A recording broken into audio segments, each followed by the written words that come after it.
कुठे यूज होत नाही, कारण शेतामध्ये काय नाही, ऊस होतं सगळं गेलेलं. आता नंतर सगळं ट्रॅक्टर ते सगळं मारलं, नंतर पाणी सोडायचं. पुढं बघतो इकडं सगळीकडे पाणी आहे.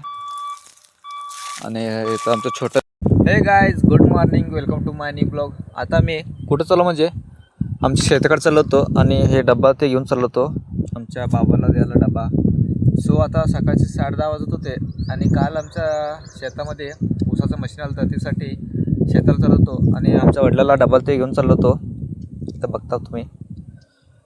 आणि आता सकाळची 10:30 वाजत होते, आणि रात्री ते मशीन आलं होतं ना आमच्या काकाच्या शेतामधलं सगळं ते ऊस ते छाटणी केलं होतं. आणि आज आमच्या शेतातलं ऊस छाटणी करायचं होतं, त्यासाठी मी डबा घेऊन चाललो होतो आमच्या वडिलाला. आणि आता ते मशीन आलं की नाही बघायचं आहे. आणि काल ते मशीनचं काय मटेरियल तुटलं होतं, त्यासाठी संध्याकाळी ते उशीर झालं होतं यायला. मग आता आज आमच्या शेतात येणार सकाळी, मग ते मशीन कसं छाटणी करते आपण बघू. आता शेताला जाऊ आणि ते मशीन कसं काम करते बघू. फर्स्ट टाईम आमच्या शेतात आलं ते मशीन. नेहमी कसं होत असतं की लोकांना सांगत होतं ऊस तोडी लोकांना. आता फर्स्ट टाईम आमच्या शेतात ते ऊसाचं मशीन आलं आहे ऊस तोडायला. मग बघू आपण शेतात जाऊन कसं तोडतं मशीन. सो बघू पुढं जाऊ.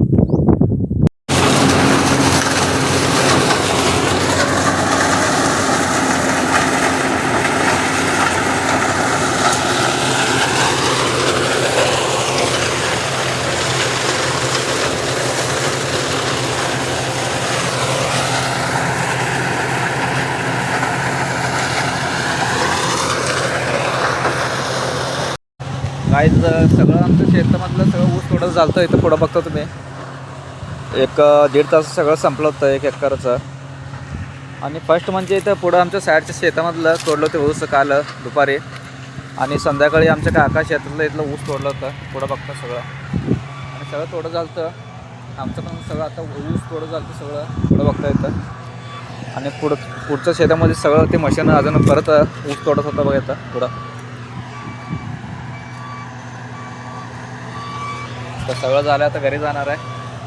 सो आज कॉलेजला गेलो नव्हतो कारण ना शेतामध्ये ते मशीन येणार होतं, त्यासाठी कॉलेजला गेलो नव्हतो. उद्या जाणार आहे कॉलेजला, आणि काय काय होतं तुम्हाला सांगतो नेक्स्ट व्हिडिओमध्ये. आणि आमचं इथं पुढं बघता आमचं विहीर आहे, इथं तुम्हाला दाखवतो. आणि विहिरीमध्ये पण पाणी आहे अजून. पाणी काय आता कुठं यूज होत नाही, कारण शेतामध्ये काय नाही, ऊस होतं सगळं गेलेलं. आता नंतर सगळं ट्रॅक्टर ते सगळं मारलं, नंतर पाणी सोडायचं. पुढं बघता इकडं सगळीकडे पाणी आहे. आणि इथं आमचं छोटं नारळाचं झाड, आणि पुढं मोठं नारळाचं झाड बघायचं वरती. आणि छोटे छोटे नारळ पण उठलेले तुला. आणि इकडे केळीचं झाड पण आहे पुढं. इथं अजून तिला उठलं नाही, बारके होते अजून. सो आता घरी जाणार आहे. सगळं ऊस थोडं तर झालेलं होतं. हे आमचं पुढचं बघता आमचं काकाचं शेत आहे, आणि ह्या साईडला आमचं शेत होतं. सो सगळं झालेलं आता. आणि पुढं इथं पुढचं इथं ऊस दिसतं आहे, इथं मशीन चालू आहे. इथं पुढं बघायचं चालू मशीन.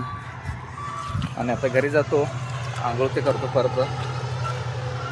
सो सगळं झालेलं आहे. आता उद्या कॉलेजला जाणार आहे. उद्या काय काय होतं तर मला सांगतो, भेटू मग नेक्स्ट व्हिडिओमध्ये.